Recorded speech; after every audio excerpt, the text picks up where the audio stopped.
If you're not going to work, then get out. I'm sick and tired of having to support a woman like you."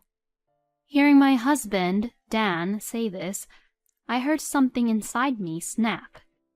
Why do I have to put up with a person like him? To a man who makes fun and looks down on people just so that he could feel superior. Actually, I don't need this kind of man in my life. My name is Louise. I'm a 36-year-old housewife. I work from home and I'm a freelance illustrator. I originally went to an art university because I love to draw, and after graduation, I worked for a company which specialized in designs. Then, when I turned 30, I took the courage to start my own business. I decided to do this in order to express freely and also express my own way.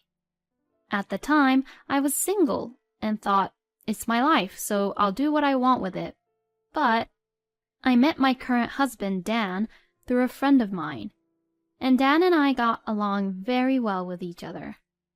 We decided to get married, and a year later, we were a married couple.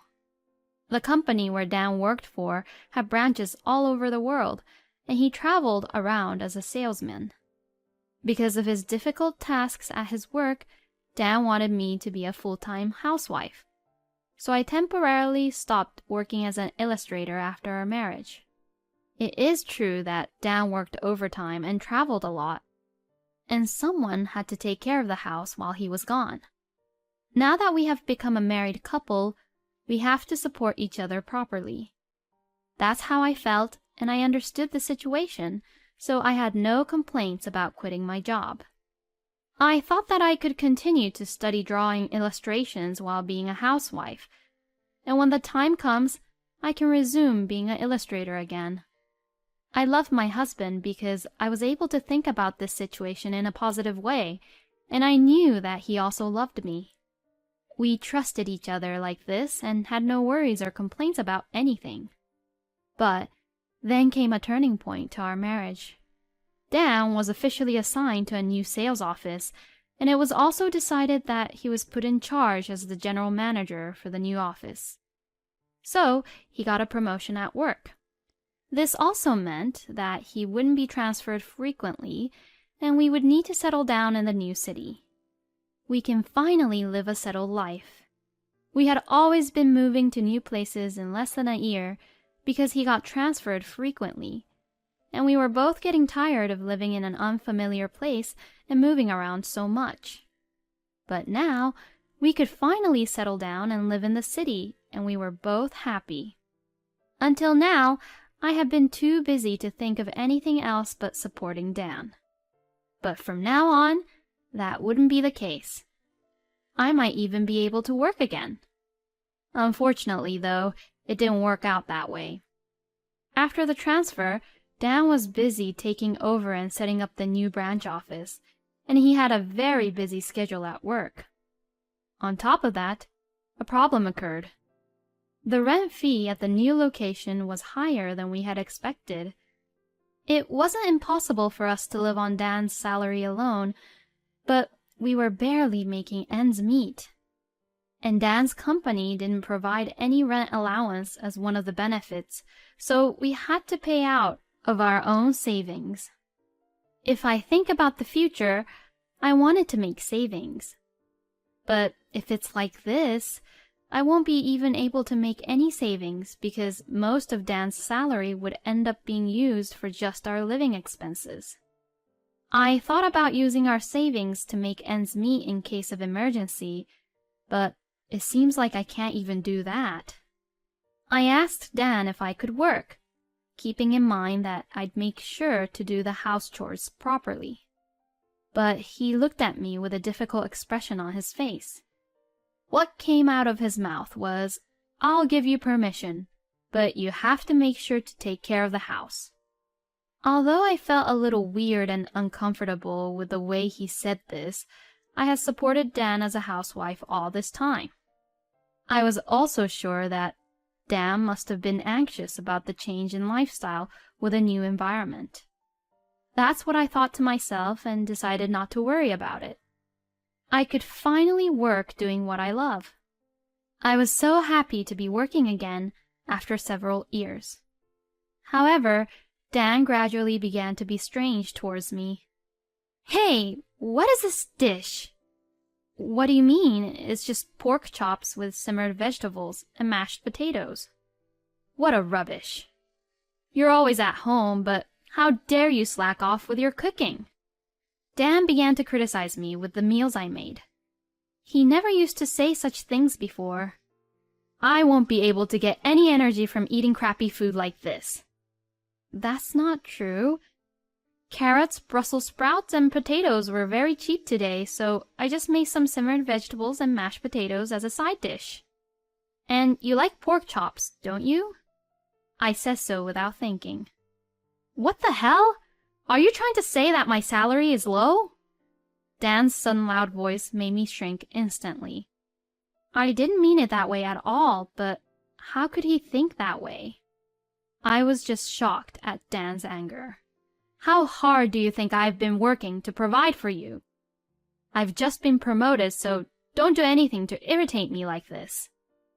I tried to catch my breath to argue back, but I stopped myself after thinking for a moment. Dan is probably going through the most difficult time of his life right now. He's stressed and is pressured about being in charge at work and the responsibility of having to protect the family. "I'm sorry," I apologized. "My husband is probably just very tired." I tried to think it that way. But even after that, Dan's horrible attitude continued. "Hey! It looks like you're not cleaning the bathroom properly. You don't have the shirt ready that I'm supposed to wear today. You better brush my shoes." Dan had never been like that before we moved into the new place, so what was wrong with him? Dan is constantly yelling at me.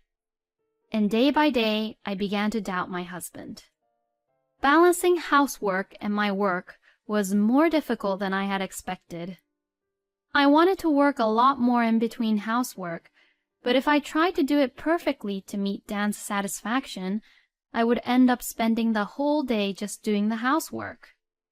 If I tried my best to complete work to my client's requested deadline, the time I had between house chores would never be enough. Now that I've started working, I was wondering if you could do some of the house chores too. I suggested this to Dan. But Dan says this: "You're ignoring all the housework because you're doing your stupid job. So quit that stupid job then. Just because you get to work from home, don't you dare get carried away. It's not like you even make a lot of money from it. You're just a housewife, but you think you're so superior." It became common for Dan to yell at me like that for being a housewife. According to Dan, I'm a full-time housewife, even if I'm always at home working. What a selfish way of thinking. I couldn't understand him anymore. It's true that I don't make much money, but that's because Dan keeps getting in the way, and that's why I couldn't get more work done. I was so fed up with him, so I started to do the bare minimum of housework for Dan, so that I could have more time for my own work. Then my husband became even more grumpy than before. The gap between Dan and I grew deeper and deeper. Then one day, while I was cleaning our room, I found his payslip. He's so sloppy, leaving it out here like that. The payslips were left on his desk carelessly. But being somewhat curious, I picked it up. I knew about Dan's salary, of course, but I had never seen his payslips before. Being curious, I looked at the payslip and was shocked. When I checked his salary amount on the payslip, it was only about half of what I had been told. What's going on? I had been receiving monthly living expenses and rent from Dan, and the remainder was being used for his own personal use. Seeing his payslip, it's not enough. So where on earth does Dan get the missing money from? How is it possible that his salary could be so low when he had been promoted in the first place? From when was it? I looked for other payslips, but couldn't find any other payslips before his promotion. To be honest, I had no idea what was going on, and it was only then that I finally confirmed to myself about the doubts I had towards Dan. We couldn't possibly live off only with his salary written on the payslip, and I wondered what Dan was thinking about. As his wife, why would he keep such an important matter from me? Why didn't he tell me that his salary had gone down? As I was gathering the payslips to question Dan about it, the phone rang. It was from my uncle, Phil, who came from Dan's family. I didn't really know him very well, having only seen him a few times. "Oh, Phil, it's been a while. What's wrong?" "Yes, it's been a while. Actually, I hate to tell you this, but I'm lending some money to Dan. I was wondering when he would pay me back, you know. It's been a long time since I lent him the money, and I've been worried that he won't pay me back, you know." "What? He owes you money?" Now, everything clicked in my mind. Dan had been using the money he borrowed from Phil to pay the amount he's been missing from his salary. The amount Dan borrowed was around $10,000. I sincerely apologized to Phil and promised to pay him back. Even though what Dan did was horrible, he didn't try to blame me and said gently, "As long as he pays me back, it's fine." I had run out of patience with Dan. That night, I didn't tell Dan about his debt or that I had seen his payslip. But I felt anger towards Dan rising in me. He had been looking down on me about being a housewife and making me do a lot of house chores and even interrupting me from doing any remote work all this time. That day, Dan still kept on being verbally abusive. "When will you learn to do proper housework? The meal isn't even tasty. The living room is dirty. What the hell have you been doing at home? Were you working at your crappy job again? It's really easy being a housewife, isn't it? Don't you realize that what you're saying is contradictory? I'm cooking and cleaning as much as you, aren't I? If you're not happy, then you do it. You've been coming home on time lately, so you can do it, can't you?"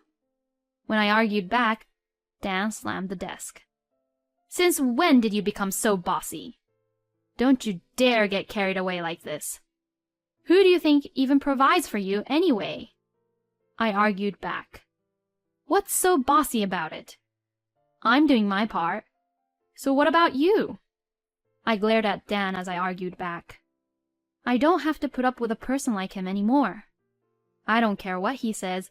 I don't care what happens anymore. With that thought in mind, I argued. But Dan doesn't try to back down. "You don't even take care of the house properly, and all you do at home is pretend to work. Why don't you start by earning some proper money?" I thought that should have been my line, but I kept my mouth shut. I should have never married you. You're eating up all my money here. You're always saying we don't have money, so why don't you earn it? If you won't work, then get out. I'm sick and tired of having to support a woman like you." My husband looks at me satisfied, as if he had won the fight. The look of superiority on his face gave me the chills. He must have thought I would apologize to him then. But then I said this. "Fine, I understand. I'll leave." As if I had been waiting for him to say that, I took my luggage I had already packed and prepared to leave the house. You can't do anything on your own anyway." "What makes you think that?" I looked at Dan coldly. "And by the way, I'll leave this here too. I've already filled out my section." I slammed the divorce papers I had gotten from the city office during the day onto the table. I guess he didn't expect me to leave with the divorce papers behind. My husband was speechless and looked shocked. "Well, that's that. So fill them out and submit them ASAP, okay?" After saying this, I left the house and headed for my parents' house. I had already told my parents about this, and they welcomed me with open arms. The fact that Dan's attitude suddenly changed. The fact that the amount of the payslip was much lower than I had been told. And the fact that Dan was in debt. When my parents heard this story, they urged me to divorce a person like Dan immediately. Of course, I intended to do so. But would Dan even sign the divorce papers for me? My father told me that if Dan won't agree with the divorce, he would refer me to a lawyer. I thanked him for his reassuring words and hoped for a divorce settlement as soon as possible. And about a week after I left home, Dan came over to visit me at my parents' house. "Did you sign the divorce papers?" "I'm sorry, I'm only asking if you signed them or not. Please, don't divorce me," Dan pleaded at the front door. I was a little perplexed by the complete change in his attitude, which I didn't really expect coming from an arrogant person. My parents looked at Dan suspiciously, but I decided that we should talk about it anyway, so I brought him into the house. Actually, I wasn't even promoted at work. Dan's promotion was a complete lie. In fact, he was transferred to a branch office because of demotion, which was why his salary got low. It seems that Dan had always been the type of person who couldn't do his job very well. I had noticed that he was somewhat inept at his work, but I had never imagined that he would be transferred to a new position because of a demotion. He said that all the transfers he had been through were the result of being passed around from one department to another because he was so bad at his job. And what he ended up with was a small position at a branch office. Supposedly, it's almost impossible to get any promotion from there. Dan, who is too proud of himself, couldn't talk to me about these things and ended up faking it as a promotion. Having lost his position at the company, Dan, who had no other source of support but only from his home, began to maintain his pride by acting arrogant, looking down on me, and being superior by verbally abusing me. I thought that I was a great husband just because I got to support you as my housewife. Dan was disturbing my work and making fun of me in order to maintain his pride. I understand everything now that you're gone. You were making a lot of money, huh? Just before I left a copy of my own bank book in Dan's room intentionally. The monthly deposit was less than Dan's salary, but still enough to help us make ends meet. I finally realized that I need you. I can't pay the rent by myself, and I think that if you and I work together again, we can make it work. So let's start over again. I want to be with you. I won't ever make you feel like that again. Dan had tears in his eyes. But I had no feelings for him anymore. If you can't afford the rent, why don't you just move out? There are cheaper rooms to rent for one person. And what about your debt? Don't you have to pay Phil back? I said, and my husband looked confused and asked, "How do you know that?" Even after all this time, he was still hiding the debt from me and trying to start over. He really is a helpless person. I know you were getting by with the money you borrowed from Phil because of your low salary. But if you really wanted to start over with me, don't you think that I had the right to know about your debt? I said that to Dan, and my father also joined in. You're being too dishonest, Dan. I can't trust my daughter to you anymore. The same goes for your debt. What were you trying to do without telling Louise about it? Hearing this, Dan remained silent. So I continued. If you don't agree to the divorce, I'm going to lawyer up. Your verbal abuse, everything that you've said to me, will be a perfect evidence for me to get a divorce from you. I also have proof, so be prepared. At my words, Dan understood the situation and took the divorce papers out of his bag. I really can't take it back, huh? It's too late. We are strangers now. I received the divorce papers from Dan. We didn't have much common property, and we always split our savings. We also moved out of the room we were living in. and it seems like Dan resigned from his job. The rumor of divorce spread at the company, and it became even more difficult for him to work there. Dan has been steadily paying off his debt to Phil while working a part-time job. After the divorce, Dan contacted me several times. "I still want to start over with you. Since we divorced, nothing is going well at all. I realized that you were the only one who was on my side. Hey, it's not too late now." All the requests to get back together from Dan gave me the chills, so I changed my phone number. If Dan had put aside his pride and everything else and told me the truth at that time, we might have tried to start over together. But it was too late. I won't ever forgive his verbal abuse towards me, and the affection I had for him is long gone. I'm glad I left him. After that, I resumed my work as an illustrator. I'm very busy, but I'm enjoying every day. Now that I'm finally free, I have a bright future ahead of me. My work is like my lover now. I never thought that the courage and decision I made at that time would change my life so drastically. You only live once. It's much better to live each day happily without any regrets. I thought to myself this as I took my eyes off of the monitor screen I was working on and looked out the window.